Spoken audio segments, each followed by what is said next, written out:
What is up, everybody? Welcome to the 6th episode of the TFGO 32-man Realism League rebuild of the Green Bay Packers. Now, I know my frequency of this series has completely fallen off. It is basically on a season-to-season basis, but this league, frankly, is too special to not continue to make content for when I can. Obviously, there's a lot of videos I've been focusing on, not this, but a lot of you have been following this team on Twitch.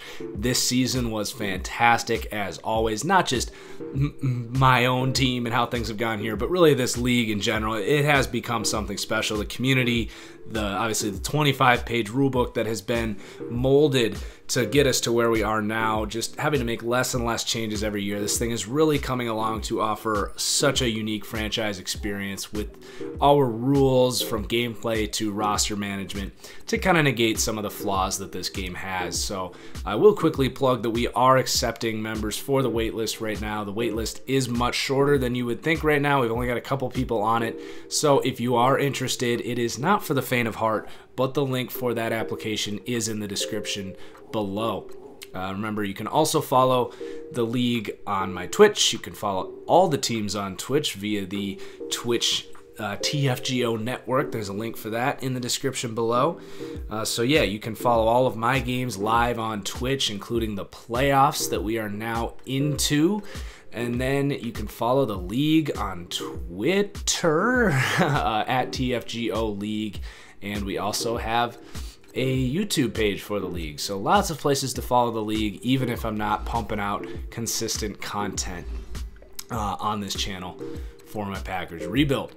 So what we're going to do in this video is break down how the season went. We're going to go through my own stats. We'll take a quick glance at the league, talk a little bit of playoffs, and then I have some upgrades waiting, some postseason upgrades. We got some good ones this year, a lot of awards for the Packers this year.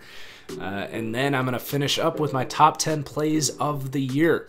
So let's get into it here, starting with our statistics. Aaron Rodgers, pretty good year. He only played about 14 games. He had a couple minor injuries, and then we sat him week 17. So a solid season, career high in quarterback rating, completion percentage, 35 touchdowns, 11 interceptions.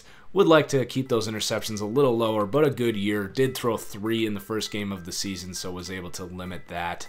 And then Kaiser did a decent job filling in. And then the absolute breakout this year came from Aaron Jones in the run game. As you can see here, a Pro Bowl season, 1,748 yards, 16 touchdowns, over 100 a game, 24 broken tackles on the season. Really looking to emerge as a elite player for us down the road. He picks up that star development, making the Pro Bowl. So really excited about what Jones brought to the table. Was definitely a difference maker. We've never had a run game like this in the history of this league. And then at wide receiver, Davante Adams continuing to really be the premier receiver in this league, up to superstar development. And he makes a Pro Bowl this year. He leads the NFL in touchdowns, receptions, wins best wide receiver, so he continues to roll. And then Jamon Moore, we are going to use for our player review. We're able to submit players that we feel got kind of jibbed by the game engine. You can see Jamon Moore, not really any awards or boosts this year, but only in 12 games, 13 games, he almost gets 1,000 yards, 9 touchdowns, was like 14th in the NFL in yards per game. So he's going to be our player review. He's really emerged as a true number 2 wide receiver in the league. And then Paris Campbell had a really solid rookie year as well. The touchdown numbers aren't crazy, but just a really good season for the rookie. And those are the rest of the numbers there. And now we will take a look. David Bakhtiari did win Best Lineman, but not a huge surprise there. He's a stud. So the defense was incredible this season, and it was all highlighted by Oren Burks. He wins Defensive Player of the Year. He wins Linebacker of the Year, Interceptions Leader. He had 16 interceptions. He actually had to sit the last game of the year because we don't allow users to exceed 16 interceptions, so we had to sit him in the last game. He ends up with like 130 tackles, 16 interceptions in just 15 games. So that was pretty incredible for him. Also gets 8 sacks. And then, KJ Wright was a really good signing for us. 6 sacks, 6 interceptions, a bunch of tackles, so he was a great signing. Lucas Dennis really exceeded our expectations as a rookie out of Boston College, our starting free safety. He actually had 7 interceptions, but 2 were taken away because our opponent lagged out. And then Jair Alexander has developed, for those that have been following the Twitch series, he has been a menace. He is absolutely incredible. He's developed into arguably a top 5 most valuable player in this league. He's gained speed, acceleration, agility. The man, he's just incredible. He unfortunately did not make the Pro Bowl, but 6 interceptions, and anyone that played against him knows how big of a menace he has become. And then Josh Jackson actually picks up Best Defensive Back, and he's going to be our defensive player review player, because I was surprised he did not earn star development to win a Pro Bowl and Defensive Back of the Year in his second season as a second-round pick, and he was good his first season as well. So I was surprised he didn't get star, so he's going to apply for that basically. And then Kevin King was a really solid third corner as well. 4 interceptions, 0 catches allowed. Our cornerbacks really highlight this defense. I think we have the best group of corners in the league, and they're only getting better. They're all young. So let's look across the league, and we're going to kind of scan through these pretty quick.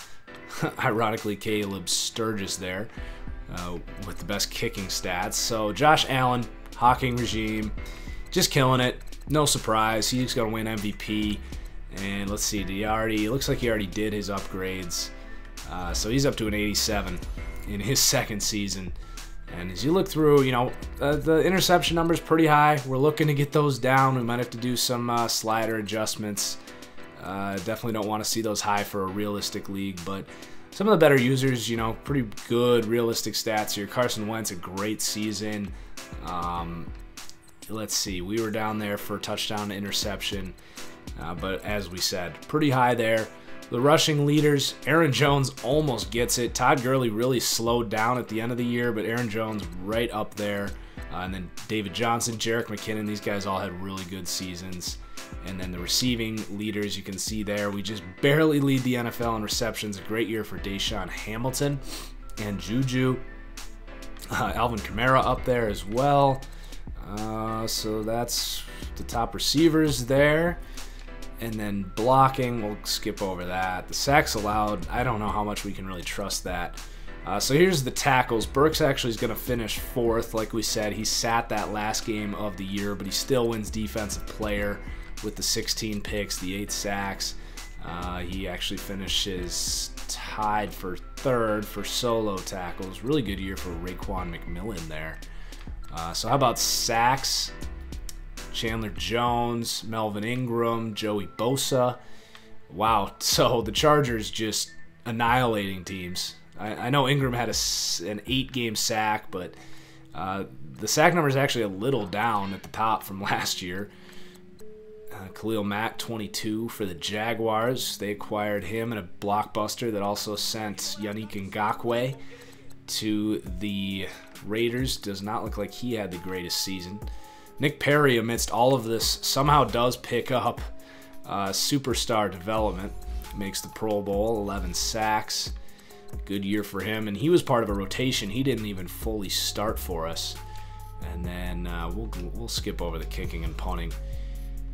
So the awards, got a preview to that there, but Josh Allen, MVP. Burks actually is our front runner on our team. And then Coach of the Year does go to Sean McDermott. We finished 2nd.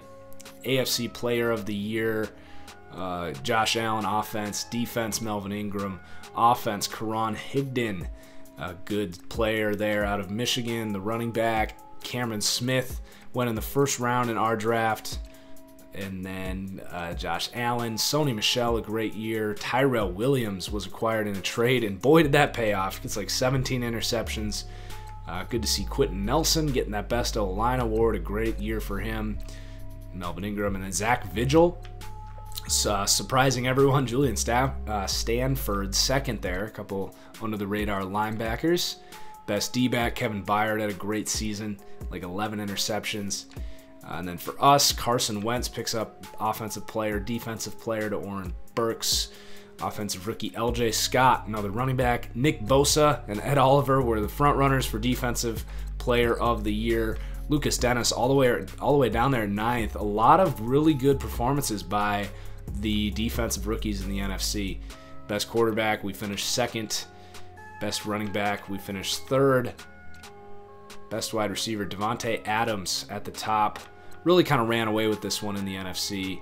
And then we did manage to pick up best offensive lineman. Did give up 12 sacks, so I'm not entirely sure why he won that, but you know, we're not complaining. He didn't get a skill point or anything. He's already super good. And then best linebacker, best defensive back, Josh Jackson picks that up. Surprised Jerry Alexander wasn't even a finalist here. I thought he was a Pro Bowl snub based on how he looked out there this year. And you'll see some highlights from him in the top 10 plays of the season here as we get into that for those that have not been following on Twitch. So the moment we've been waiting here for, we're going to do these upgrades, then we'll get into the top 10 plays. So Oren Burks, we're probably just going to go field general all the way around here. And the first upgrade, 3 zone in the first upgrade. Love that. This looks like a good one. Nice. And 3 block shed this time. We're going to stick with this. Another strength, a block shed. The last one, I think we're going to go with pass coverage. 2 more zone. So Star Dev, he's 24 years old. We are up to 75 zone coverage, 70 man, freak athlete, 84 hit power, up to 81 strength now. Just a monster. Really excited to use this upgraded version of Oren Burks now in the playoffs. It's going to be a menace. Then we got Josh Jackson. So he picks up the 3 upgrades.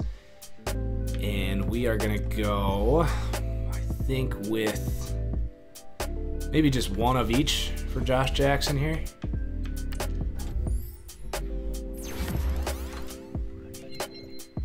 Okay.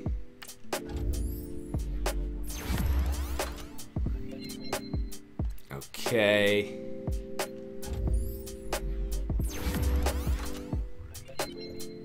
Alright, kind of uneventful, but we'll take it. Just a stud. Haha, Clinton Dix. Let's see, did he make the Pro Bowl? What is he? He just happened to get one this week. No end of season awards. So we're going to go, I think, hybrid for Clinton Dix. Okay. Aaron Jones. I'm going to go power back for him. Just want to run with a little more power for him. Okay, no trucking. That's a little disappointing. Nick Perry. We'll go speed rusher.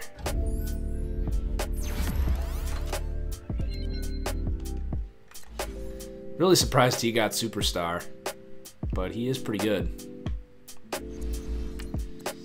And then Josh Jones, we will go with hybrid. Oh, wow. That's a good upgrade.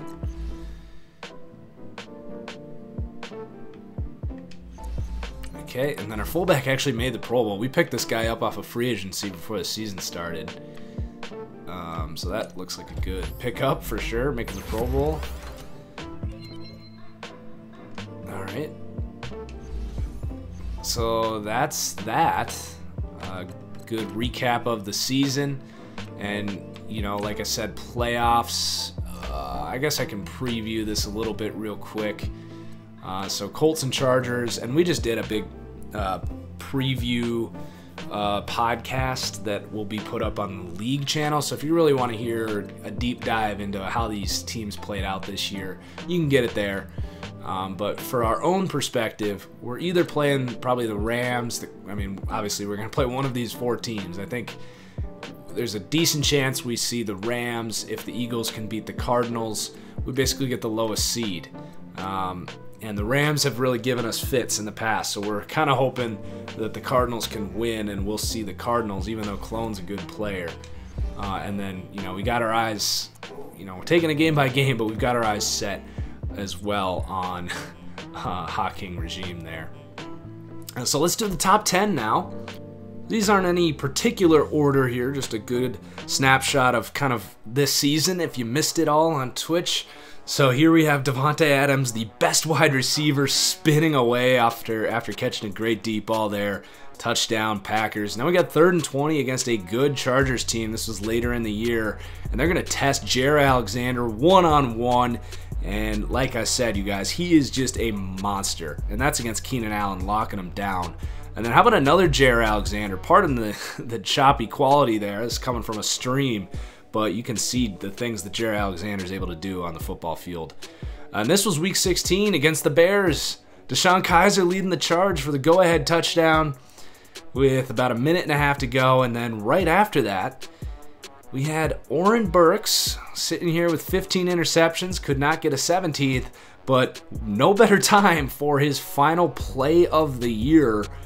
The 16th interception. He would not play another snap the rest of the season after that, but that was about as good of an ending to his defensive player season as you could ask for.